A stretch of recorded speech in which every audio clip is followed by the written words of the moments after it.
Assalamualaikum warahmatullahi wabarakatuh. Selamat datang di channel Hitung Dulu.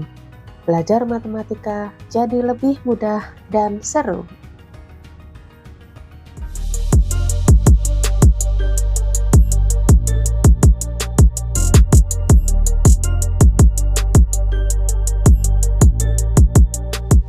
Nah, kali ini kita akan membahas tentang seputar tanya jawab tentang tes kemampuan akademik atau TKA dari edaran Badan Standar Kurikulum dan Asesmen Pendidikan Kementerian Pendidikan Dasar dan Menengah. Di sini ada 14 halaman, di mana terdapat 35 pertanyaan yang nantinya akan menjawab bagaimana tentang sistem TKA yang akan dilaksanakan kita nanti.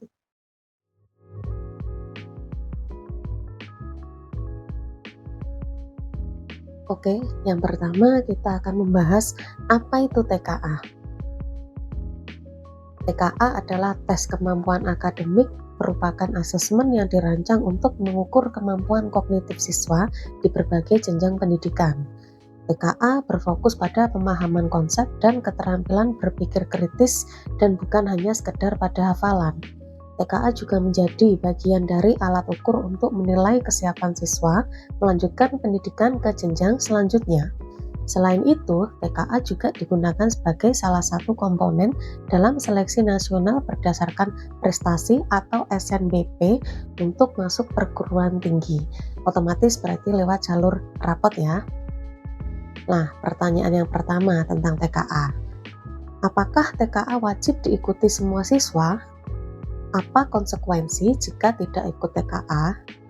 Jawabannya, TKA tidak wajib diikuti dan hanya diikuti bagi siswa yang merasa siap saja untuk mengikuti, sehingga siswa berhak menentukan pilihan dalam pendidikannya. Tidak ada konsekuensi jika siswa tidak mengikuti TKA, dan siswa tetap dapat lulus dari satuan pendidikan meskipun tidak ikut TKA.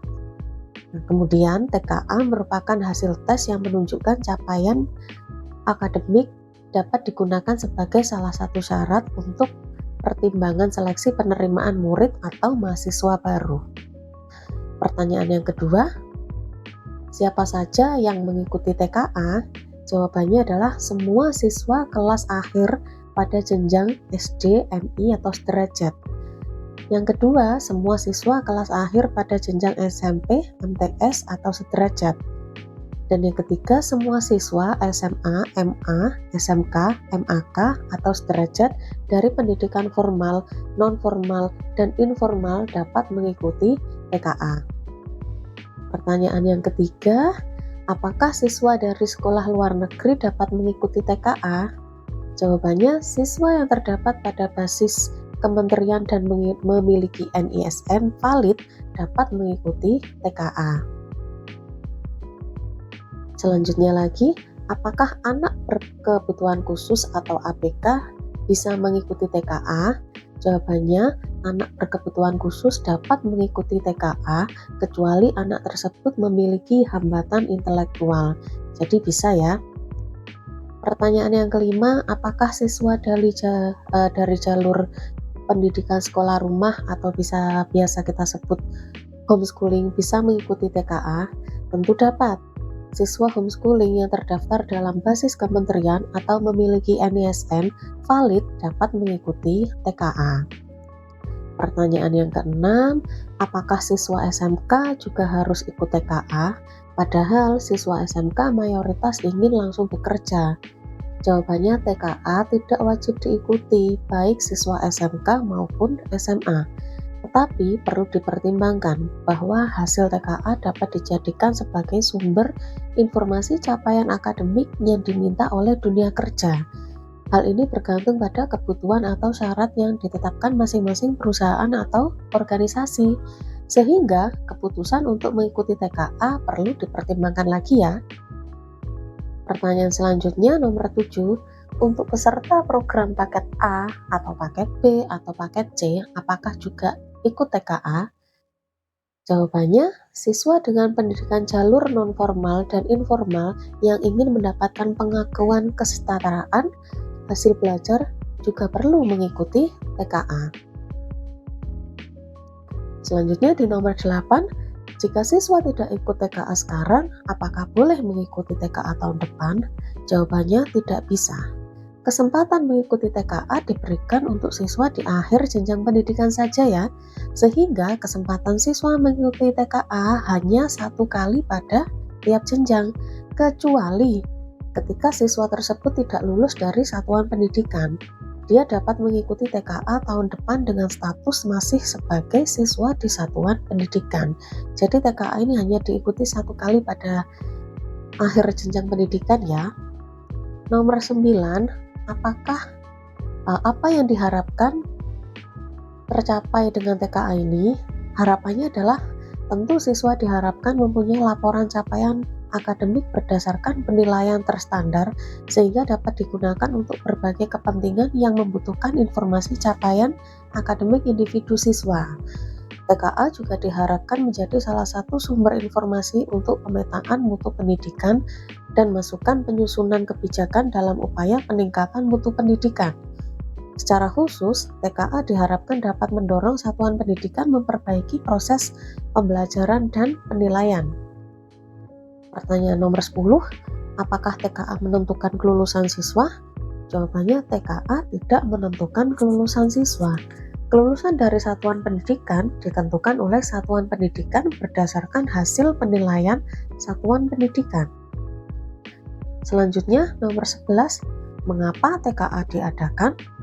Jawabannya, penilaian sekolah saat ini secara umum cenderung belum objektif sehingga sulit untuk digunakan pada situasi yang menurut perbandingan antar sekolah atau wilayah. Misalnya, untuk keperluan seleksi. TKA hadir sebagai penyeimbang dan penguat kredibilitas penilaian, bukan sebagai pengganti sistem yang ada. Nomor 12, terus apa bedanya TKA dengan ujian nasional dan asesmen nasional? Perlu digarisbawahi, UN atau ujian nasional adalah ujian yang wajib diikuti oleh siswa pada akhir jenjang. Siswa tidak dapat dinyatakan lulus dari satuan pendidikan jika tidak mengikuti UN. Sedangkan asesmen nasional atau AN adalah suatu evaluasi sistem dengan pelaporan pada tingkat satuan pendidikan dan daerah. AN tidak memberi laporan hasil individu siswa.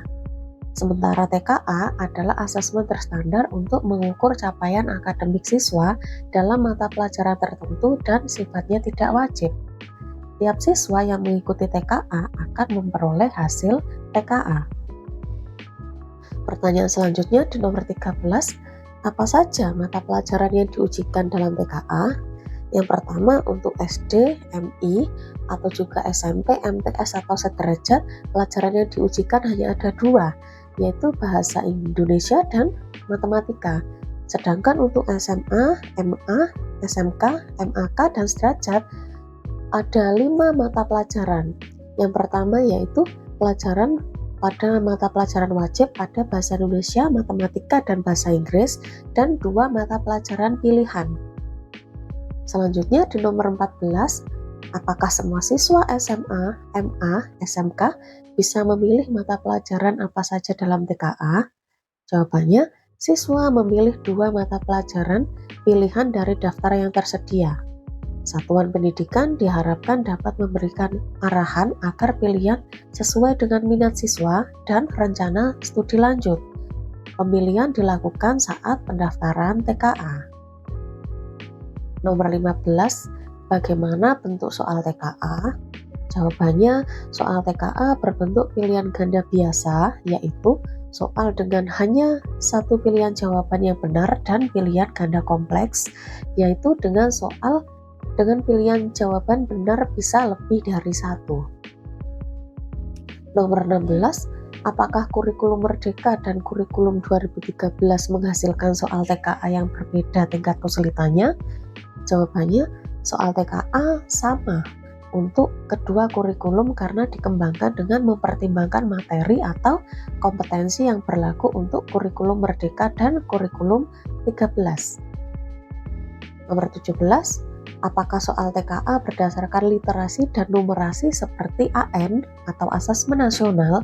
Jawabannya, TKA tidak mengukur literasi atau numerasi umum. melainkan kompetensi mata pelajaran sesuai kurikulum. Namun, soal TKA tetap menekankan pada penalaran dan pemecahan masalah. Nomor 18, apakah akan ada kisi-kisi atau contoh soal TKA? Jawabannya, Kementerian mempublikasikan kerangka asesmen yang berisi informasi mengenai materi atau kompetensi yang diukur termasuk contoh soal. Informasi ini bersifat terbuka dan dapat diakses oleh publik. 19. Bagaimana pelaksanaan TKA? Jawabannya, pelaksanaan TKA berbasis komputer dan bertempat di masing-masing satuan pendidikan pelaksana. Jadi dilaksanakan di sekolah masing-masing ya, dengan memakai komputer untuk sementara ini. Selanjutnya nomor 20, apakah TKA akan dilaksanakan setiap tahun? Jawabannya, TKA akan diselenggarakan setiap tahun.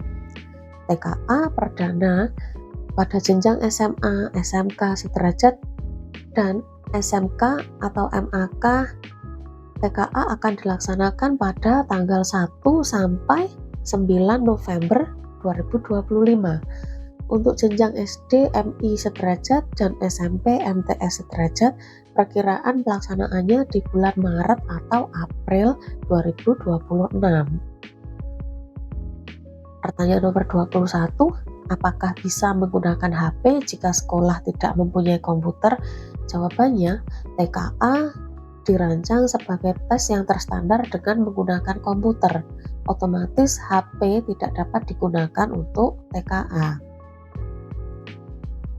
Nomor 22, apakah siswa boleh ikut TKA di sekolah lain?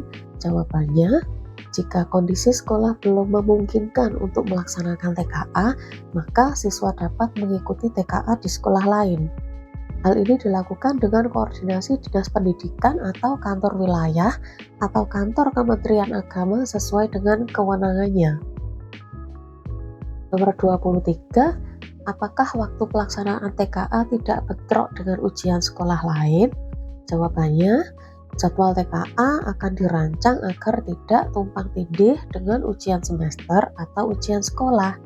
Jadwal TKA juga disesuaikan dengan kalender akademik dan kalender nasional karena terkait dengan hari besar agama serta hari besar nasional.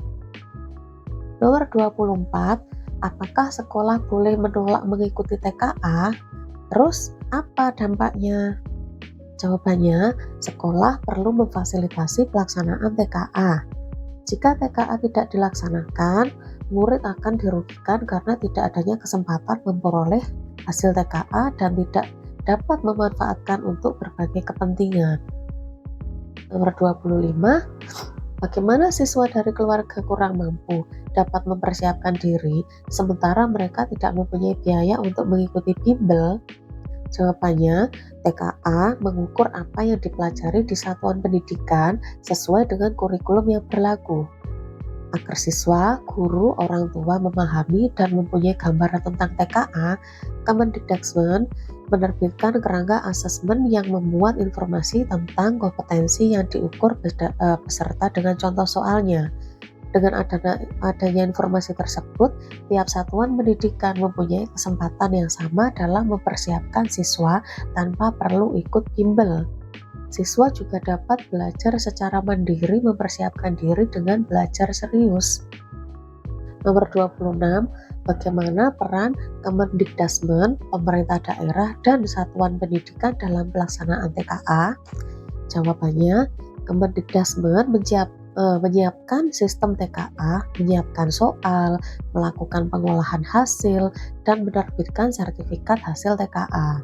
Sementara pemerintah daerah dan Kementerian Agama sesuai kewenangannya melakukan koordinasi persiapan pelaksanaan dan pengawasan untuk satuan pendidikan di bawah kewenangannya. Kemudian, Dinas Pendidikan Provinsi sesuai dengan kewenangannya melakukan koordinasi dengan tingkat SMA, MA atau sederajat, dan SMK atau MAK. Selain itu, melakukan penjaminan mutu untuk soal TKA, SD, MI sederajat, dan SMP, MTS sederajat yang dikembangkan oleh pemerintah kabupaten atau kota. Kemudian Dinas Pendidikan Kabupaten atau Kota sesuai dengan kewenangannya melakukan koordinasi persiapan, pelaksanaan, dan pengawasan TKA mulai dari SD, MI sederajat, dan SMP, MTS atau sederajat. Selain itu juga melakukan penyusunan sebagian soal TKA, SD, dan SMP. Sedangkan satuan pendidikan menyiapkan sarana dan prasarana untuk pelaksanaan TKA seperti komputer, listrik dan internet, juga petugas proktor dan teknisi. Pertanyaan nomor 27, siapa yang mengeluarkan sertifikat TKA? Jawabannya adalah Kemendikbudristek menerbitkan sertifikat TKA. Kemudian satuan pendidikan atau sekolah masing-masing melakukan pencetakan. Nomor 28, apakah nilai TKA akan muncul pada ijazah? Jawabannya, nilai TKA tidak muncul pada ijazah. Nilai TKA akan tercantum dalam sertifikat hasil TKA yang diterbitkan oleh Kemendikbudristek dan dicetak oleh satuan pendidikan masing-masing. Nomor 29, apakah orang tua dapat mengakses hasil TKA putra atau putrinya? Jawabannya, sertifikat TKA dapat diakses oleh orang tua dan murid melalui platform yang disiapkan oleh Kemendikbudristek. Pertanyaan nomor 30, apakah hasil TKA dapat digunakan untuk daftar kuliah di luar negeri? Jawabannya, hasil TKA sebagai hasil tes berstandar yang menunjukkan capaian akademik siswa dapat digunakan untuk berbagai kepentingan yang memerlukan informasi capaian akademik siswa, termasuk untuk mendaftar kuliah di dalam dan di luar negeri. Hal ini bergantung pada persyaratan yang ditetapkan masing-masing perguruan tinggi atau institusi. Jika mensyaratkan capaian akademik berstandar nasional, maka hasil TKA dapat digunakan. 31. Mengapa untuk TKA SD, SMP, mengapa untuk TKA SD, MI sederajat dan TKA SMP, MTS sederajat pemerintah daerah kabupaten atau kota, sebagian soal dan pemerintah daerah provinsi melakukan penjaminan mutu soal tersebut? Mengapa tidak seluruhnya disiapkan oleh Kemendikbudristek? Nah, jawabannya adalah pelibatan Pemda kabupaten atau kota dalam menyiapkan sebagian soal TKA mulai dari SD, MI atau sederajat dan SMP, MTS atau sederajat untuk meningkatkan relevansi soal dengan konteks lokal. Selain itu, juga mendorong penguatan kapasitas daerah dalam pengembangan instrumen asesmen yang berkualitas. Selain itu, alasannya yang kedua yaitu kebijakan menggunakan sebagai soal daerah merupakan suatu hal yang baru. Sementara hasil TKA SD, MI sederajat dan SMP, MTS sederajat dapat digunakan sebagai salah satu pertimbangan dalam seleksi penerimaan siswa baru. Oleh karena itu, perlu adanya upaya untuk menjamin kualitas soal yang digunakan untuk pada suatu wilayah. Dengan adanya penjaminan mutu pada Pemda provinsi, kualitas soal TKA yang digunakan pada suatu wilayah dapat diperbandingkan dan digunakan untuk kepentingan seleksi. Nomor 32, apakah hasil TKA akan mempengaruhi akreditasi atau rapor pendidikan sekolah? Jawabannya, hasil TKA tidak secara langsung memengaruhi akreditasi atau rapor pendidikan. Namun, data TKA dapat digunakan sebagai bahan refleksi dalam penyusunan kebijakan untuk meningkatkan mutu pendidikan, khususnya kualitas pembelajaran dan penilaian oleh satuan pendidikan. Selanjutnya nomor 33, apakah nilai rapor masih digunakan pada seleksi masuk perguruan tinggi jalur prestasi atau sepenuhnya diganti oleh TKA? Jawabannya, kebijakan seleksi masuk perguruan tinggi merupakan kewenangan Kementerian Dikti-Saintek. Namun, telah ada kesepakatan bahwa hasil TKA akan digunakan sebagai salah satu pertimbangan untuk SNBP. Dalam hal ini, hasil TKA akan dijadikan sebagai validator rapor. Seperti diketahui, rapor merupakan sumber informasi untuk SNBP. Selanjutnya nomor 34, apakah semua jalur PTN akan menggunakan nilai TKA? Jawabannya, hal yang telah disepakati adalah TKA akan dijadikan sebagai validator rapor untuk SNBP. Yang kedua, penggunaan TKA untuk jalur lain termasuk mandiri diserahkan pada perguruan tinggi masing-masing ya. Terakhir, nomor 35, apakah TKA dapat digunakan untuk pengakuan kesetaraan lulusan luar negeri? Jawabannya, regulasi terkait TKA belum mengakomodasi untuk penyetaraan ijazah luar negeri ya. Nah, itu dia untuk tanya jawab tentang TKA. Semoga kita semua dapat memahami apa yang kita sampaikan hari ini ya. Terima kasih.